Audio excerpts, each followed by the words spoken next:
요즘 피아니스트 하면 떠오르는 이름이 있죠. 임윤찬, 윤찬 림 해가지고 피아노계의 노벨상이라고 하는 상도 우승해서 수상을 했던 그가 불과 21살, 2004년 3월 20일생이래요. 그가 했던 수상 소감이 감동을 주어서 여러분들에게 소개하며 오늘 말씀을 시작하려고 합니다. 어떤 수상 소감을 했냐면 이렇게 해요. 총 4컷인데요. 마지막 컷을 여러분들이 함께 읽어주시고 제가 3컷을 읽겠습니다. 그는 음악을 통해서 아주 깊이 있는 삶에 대해서 또 진리에 대해서 다다른 것 같은 그런 수상 소감을 이렇게 얘기합니다. 저와 제 음악은 제 주변 사람들에게 매우 감사해야 합니다. 세상은 모든 것들이 연결되어 있기 때문에 음악을 만들어 나간다는 것은 제가 살아오면서 경험하고 듣고 느낀 것들을 포함해 사소한 모든 것이 표현되는 것입니다. 제가 태어났을 때 처음으로 접한 음악이라고 할 수 있는 저희 부모님의 말투부터 시작해서 제 눈으로 본 모든 것, 그리고 듣고 느끼고 경험한 것, 배운 모든 것들이 제 음악에 녹아 있습니다. 그래서 이 상의 영광을 이렇게 얘기해요. 여러분들이 읽어볼까요? 시작.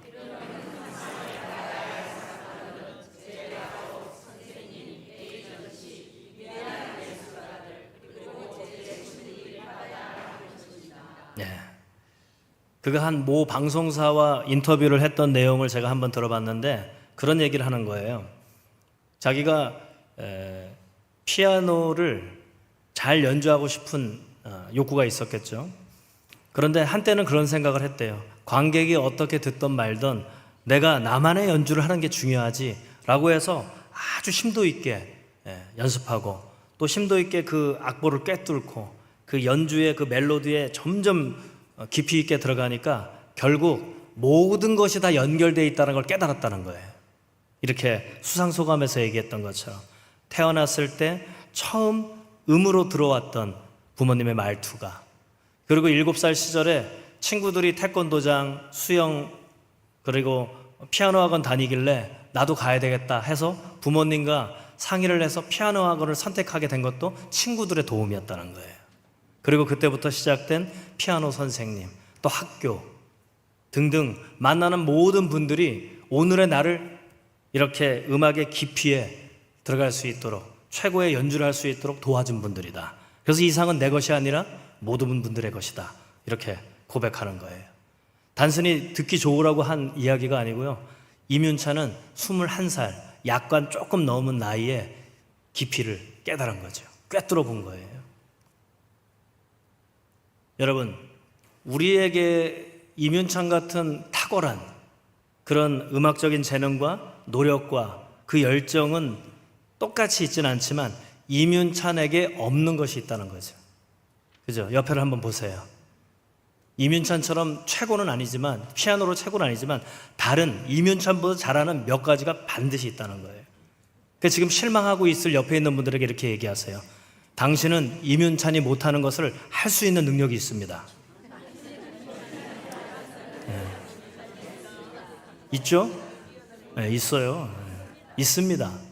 하나님은 우리를 이 세상에 보내실 때 아무것도 없이 보내지 않으시고요. 재능을 주셔요. 재능을. 잠시 나라고 하는 이 몸과 이 인생을 우리에게 잠시 빌려주는 거죠. 근데 그냥 주지 않으시고 재능을 주신단 말이죠. 우리 지난주일 말씀을 한번 떠올려 보면 불의한 청지기, 그가 잘못했던 게 뭐예요? 주인의 것을 낭비했다는 거 아닙니까? 낭비. 주인의 뜻과 다르게 자기의 임의대로 사용했다라는 의미가 있어요. 그래서 우리는 지난주일 우리의 몸과 우리의 인생도 사실은 우리 게 아니라 하나님이 주신 거다. 청지기처럼 우리가 지금 사용하고 있는 것인데 하나님의 뜻과는 다르게 내 임의대로 내 몸과 내 인생이라는 시간을 보낸다면 그것은 하나님 보시기에 뭐라고요? 낭비죠. 그 말씀을 듣고 오늘까지 일주일 동안 여러분 낭비하셨습니까? 제대로 사셨습니까? 답을 못 하겠네. 저는 오늘 이 스가랴서의 말씀을 준비하면서 어떻게 하면 우리 성도님들에게, 교우님들에게 하나님하고 좀 가까워지는, 친밀해지는, 또 사귀어지는, 사귐으로 나아갈 수 있을까, 그런 고민을 하게 하셨고, 또 이 말씀을 통해서 이 하나님의 음성을, 메시지를 듣고 하나님과 가까워지시길 바랍니다. 자, 오늘은 세 가지를 살펴볼 텐데요. 첫 번째, 믿음, 꿰뚫어 보게 하는 눈이라는 제목으로 주제를 한번 먼저 살펴보겠습니다. 오늘 말씀 1절부터 5절을 제가 간략하게 소개하면, 스가랴라고 하는 제사장 출신의 선지자가 있었어요. 그가 하루는 잠자는 것도 아닌 것이, 꿈을 꾸는 것도 아닌 것이 할 때 천사가 자기에게 다가와서 자기를 깨우더라는 거죠. 마치 잠에서 깬 것처럼 말똥말똥해지더라는 거예요. 그리고 눈앞에 뭐가 보이니 했더니 금촛대가 보이더라는 거예요. 등잔대죠, 등잔대. 그 등잔대를 보니까 7개인데 7개 끝에 마치 그릇처럼 돼 있고 그 끝에 호롱불처럼 불이 붙는 촛대가 있더라. 그리고 그 좌우에 감람나무가 있더라. 그래서 그게 무엇이니? 이렇게 물어보는 거죠. 우리 4절 말씀을 한번 띄워주시겠어요? 4절과 5절을 우리가 한 번 더 읽어보겠습니다. 시작.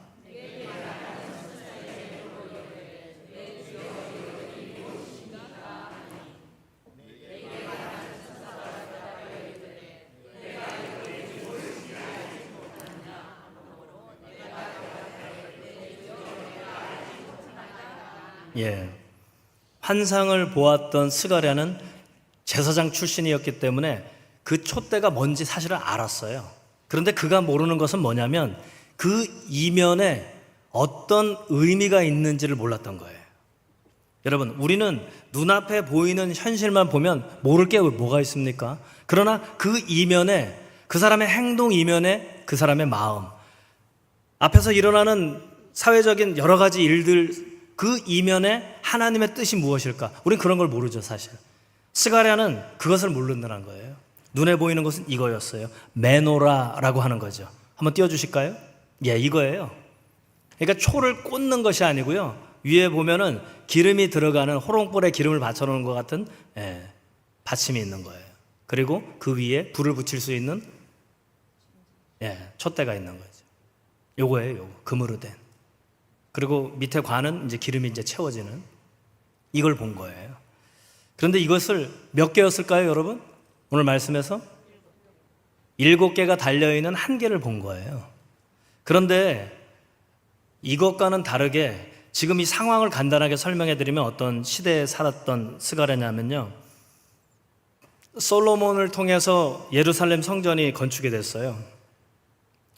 그로부터 몇백 년이 지난 때에 이 이스라엘 사람들은 성전은 화려하고 멋지게 지었지만 하나님과는 다른 삶을 살았단 말이죠.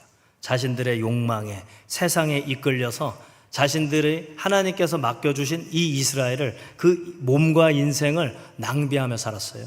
그러다가 결국 바벨론이라고 하는 거대 제국에게 BC 586년에 멸망을 당하면서 성전까지도 같이 무너졌어요. 그리고 그 사회의 지도자 계층 수많은 사람들이 바벨론의 포로로 끌려갔어요. 그러다가 70년 정도 지난 즈음에 바벨론이 쇠퇴하고 페르시아라는 왕국이 다시 섰거든요. 그때 첫 번째 왕 고레스 황제가 바벨론의 정책과는 다르게 귀환을 시켜줬어요. 돌려보내줄 테니까 우리 제국에 충성만 하면 돼 하고 유화 정책을 펼친 거죠. 그때 귀환할 때 왔던 사람 중에 한 사람이 스가랴예요. 그런데 정치적인 지도자를 세웠는데 그는 총독 수룹바벨이었어요. 그 수룹바벨과 함께 재물을 주고 가서 너희들의 성전을 재건해라 하고 고레스 왕이 보내줬죠. 조서와 함께. 그래서 정작 돌아와서 재건을 하려고 하는데 남겨졌던 사람들이 엄청나게 방해를 하는 거예요. 그러니까 떠났던 지도자 그룹의 빈자리를 차지했던 사람들이 다시 돌아오니까 그 주도권을 내주지 않으려고 했던 거죠. 성전이 지어지고 국가가 재건되면 그들의 주도권이 없어지니까 거기서 주도권 싸움이 있었고, 그렇게 성전을 재건하다가 멈춰버렸어요. 그리고 사람들의 의지도, 그리고 물질적인 것도 너무나도 어려운 상황에 놓인 거죠. 그때 하나님께서는 스가랴라고 하는 제사장 출신의 선지자에게 환상을 보여주신 거예요. 환상. 그것이 오늘 말씀이에요. 그래서 그가 가장 먼저 본 것이 7개의 등잔대를 본 거예요. 좌우측에 감람나무, 올리브 나무죠. 이때 등불을 쓰는 기름을 올리브 기름으로 썼거든요. 그 두 나무와 등잔대를 보게 된 거예요. 그런데 사실 이미 처음에 성전이었던, 무너졌던 솔로몬의 아주 영광스러운 하나님의 성전은요, 이렇게 기록되어 있어요. 등잔대를. 우리 오늘 열왕기상 4장 49절을 제가 새 번역으로 준비했는데, 이전의 성전은 어땠는지 한번 생각하며 읽어보겠습니다. 시작.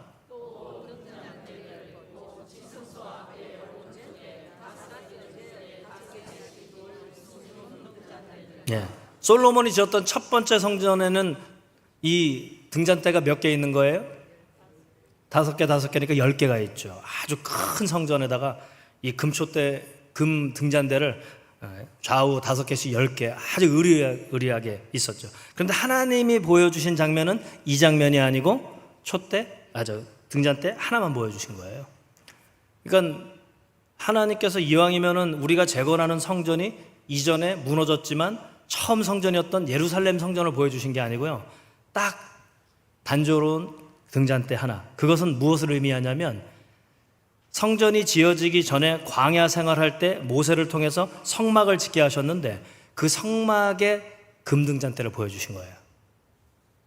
이것이 무엇을 의미하냐면, 스가랴도 몰랐던 것, 그래서 천사에게 질문했던 것, 그 답은 뭐냐면, 크고 의리의리한 솔로몬의 성전보다 작고 초라했지만 모세를 통해 지었던 성막의 그 지성소에서 이루어졌던 하나님과의 만남, 하나님의 임재, 하나님과의 동행이 의리의리한 눈에 보이는 힘과 능력보다 더 중요하다, 이걸 얘기하는 거예요. 우리 성전이 그래도 보기 좋습니다, 여러분. 그렇죠, 여러분?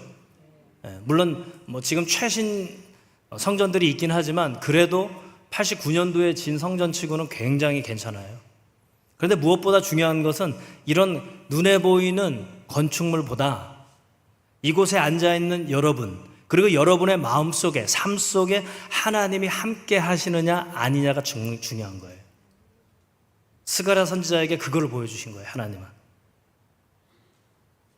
너희들이 지으려고 하는 것은 이전에 솔로몬이 지었던 것처럼 크고 화려한 뭐하냐? 하나님하고 점점 멀어지면서 무너지고 말았잖아. 왜 또 무너지는 그 삶을 다시 전철을 밟냐? 다시 처음으로 돌아가는 게 중요하다. 하나님의 임재를 경험하고 하나님이 함께 하셨던, 차라리 작고 초라하지만 모세의 성막이 더 소중하다, 이걸 보여주고 싶으셨던 거죠. 믿음은요, 그 앞에 보이는 것을 꿰뚫어 봐야 하는 거죠. 그래서 이 스가랴가 제대로 안다라고 답변을 못한 거죠. 여러분, 스피노자라고 하는 네덜란드의 철학자가 있어요. 스피노자 하면 딱 생각나는 게 뭐 있어요, 여러분? 사과나무. 내일 지구가 멸망해도 나는 오늘 사과나무를 심겠다. 그렇죠? 이 스피노자가 믿음에 대해서 그 사과를 예를 들어서 이렇게 설명합니다. 한번 읽어볼까요? 시작.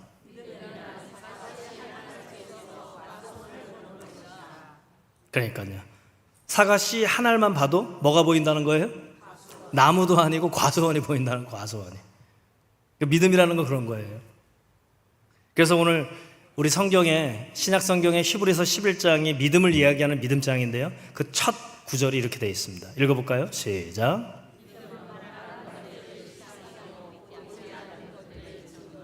예, 그러니까요. 우리가 믿음을 소유하는 게 아니고요, 하나님이 우리에게 믿음을 주시는 거거든요. 그러니까 믿음의 눈은 내가 원하는 걸 보는 것이 아니라 하나님이 보여주시는 것을 보게 하는 거예요. 그러니까 바라는 것, 하나님이 우리에게 믿음을 주셔서 우리의 바람이 바뀌는 거예요. 그래서 그것이 현실이 되게 한다는 거죠. 그 믿음을 쫓아가면. 그리고 지금은 이 스피노자가 얘기한 것처럼 보이지는 않지만 반드시 하나님은 그걸 보이게 현실화시킨다는 거예요. 증거로 나타낸다는 거예요. 그렇다면 여러분들의 믿음은 여러분들이 보고 싶은 것을 꿰뚫어 보는 믿음입니까? 아니면 하나님이 보여주시는 것을 꿰뚫어 보는 믿음입니까? 솔직하게 권사님들, 장로님들, 집사님들, 내가 원하는 걸 보려고 하십니까? 하나님이 보여주시는 것을 보십니까? 지난주 말씀하고 연결해서 생각해 보면 내가 보고 그것을 현실로 만들고 그것을 증거로 만들기 위해서 열심히 하는데 그것이 하나님이 보여주신 것이 아니면 그 시간과 열정과 모든 것은 하나님 보시기에 낭비예요. 낭비죠. 낭비하는 인생, 낭비하는 시간을 보내는 거죠. 그래서 믿음, 하나님이 주시는 것을 보는, 그것을 꿰뚫어 볼 때 우리 삶에 일어나는 것들을 알게 되는 거예요. 그래서 믿음은요, 꿰뚫어 보는 거죠. 나를 꿰뚫어 보고 삶에서 일어나는 모든 일들을 꿰뚫어 보게 하시는 하나님의 눈을 우리가 뜨는 거죠. 그런 믿음의 눈을 뜨시기 바랍니다. 자, 두 번째, 이제 사실은 오늘 말씀의 하이라이트인데요. 하나님의 영, 불가능의 가능성. 불가능한 것 같지만 가능하게 만드시는 그것이 하나님의 영이라는 거죠. 오늘 말씀 6절과 7절을 한 번 더 읽어보겠습니다. 시작.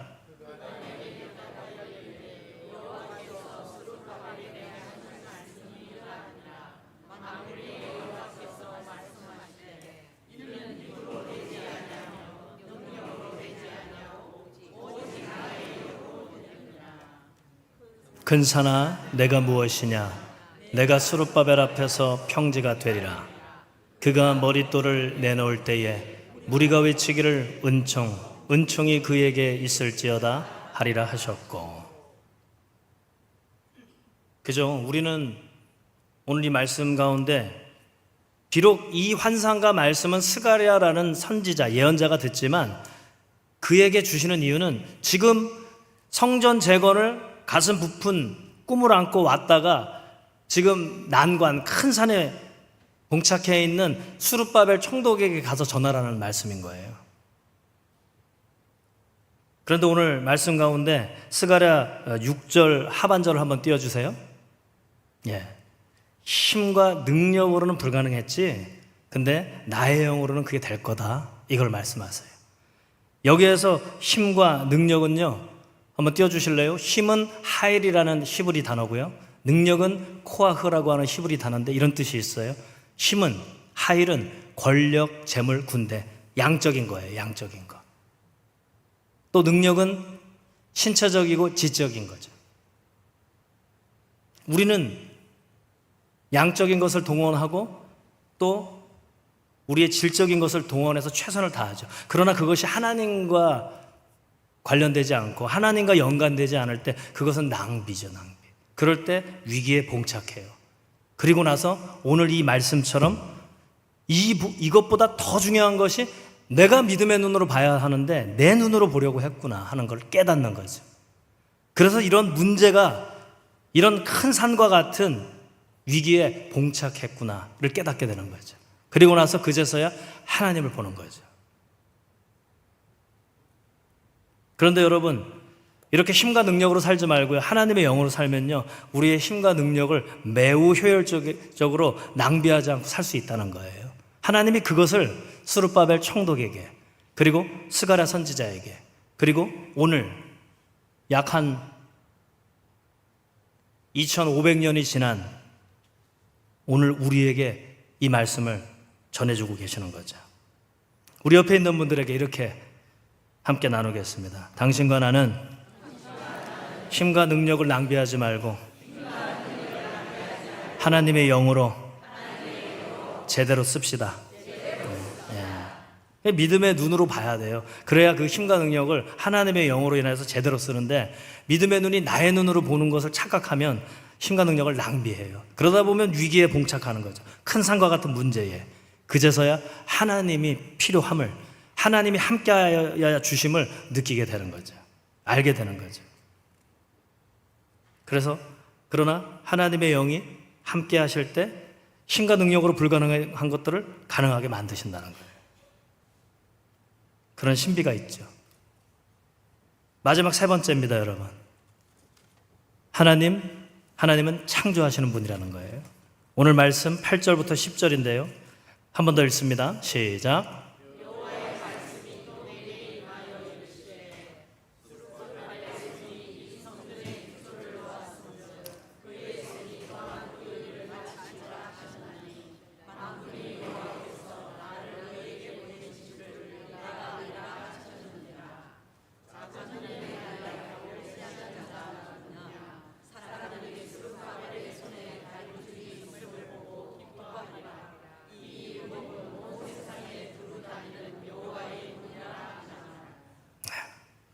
문제가 없으면 하나님을 신뢰하거나 의지하지 않아요. 문제가 있을 때, 불가능한 일이 생길 때, 때로는 불행이라고 하는 원하지 않은 나쁜 일이 발생했을 때 그저서야 우리는 힘과 능력으로 안 되니까 하나님을 의지하죠. 똑같은 상황이 벌어진 거죠. 근데 하나님의 영으로 가능하다 말씀하시면서 봐라, 이제 그 총독 스룹바벨이 못했던 거 내가 함께하면 된다 말씀하시는 거예요. 그리고 10절에 보니까요, 작은 일의 날이라고, 이것은 세번역으로 보니까 시작이 미약하다고, 변변치 않게 제대로 시작하지 않았다고 비웃는 자들도 나중에 깜짝 놀라면서 기뻐하게 될 거다. 그것을 비웃는 사람들도 깜짝 놀랄 일을 하나님이 이루신다, 이렇게 말씀하시는 거예요. 우리 옆에 있는 분들이 이렇게 격려하겠습니다. 당신에게 믿음의 눈으로 보면 불가능한 것이 가능하게 될 것이고 깜짝 놀랄 새로운 일이 생길 겁니다.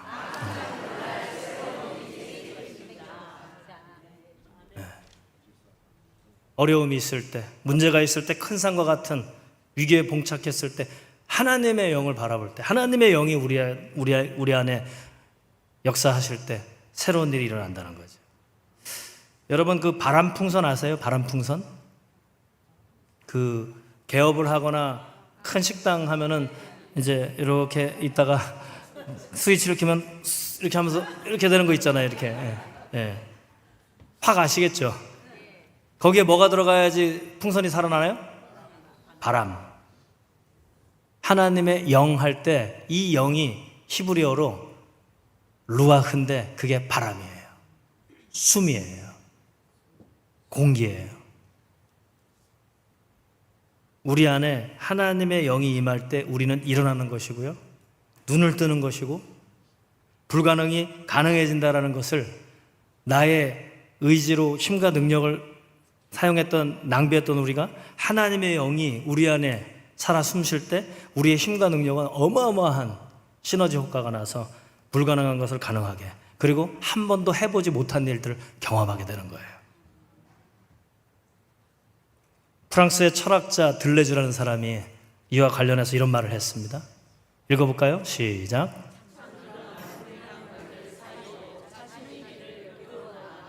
참 기가 막히죠. 철학자라서 그런지 뭔가 꿰뚫는 게 있어요. 창조가 뭐냐? 불행한 것들 사이로 자신의 길을 걷다 보면, 그어 나가다 보면 창조가 이루어지더라. 그런데 이 들레주의 말은 스스로 하는 것이지만 오늘 스가랴 선지자를 통해서 하나님이 주실 때 누가 그 일을 가능하게 하신다는 겁니까? 하나님이 우리에게 숨이 불어넣어 주실 때, 하나님의 영이 임할 때 창조가 일어난다는 거예요. 우리 삶의 자리에서. 믿으십니까? 한 30명 정도만 믿으시는 것 같아요. 믿음의 눈으로 보고 그것을 쫓아가면 그것이 현실이 되고 증거가 되어서 나타나고, 불가능한데 나는 안 되네, 내 힘으로 능력으로는 도저히 안 돼 하는 것을 하나님의 영이 우리한테 임할 때 불가능한 것이 가능하게 되고요, 한 번도 경험하지 못한 새로운 일들이 창조되는 것을 경험하는 증인이 된다는 거예요. 여러분, 믿음은 이런 거예요. 신앙은 이런 거예요. 내 일을 하는 것이 아니라 하나님의 일이 나를 통해서 이루어지는 것을 경험하는 게 믿음이에요. 뜨거운 여름, 여러분, 이 하나님의 뜨거운 성령의 기운을 받으시길 바랍니다. 그래서 눈앞에 보이는 문제가 꿰뚫어 보이고 불가능했던 일들이 가능해지는 것을 경험하고, 그리고 나와 함께 하시는 하나님이 나를 위해서, 우리를 위해서 새로운 일을 창조하시는 일을 경험하시는 증인들이 되시기를 예수님의 이름으로 축원합니다.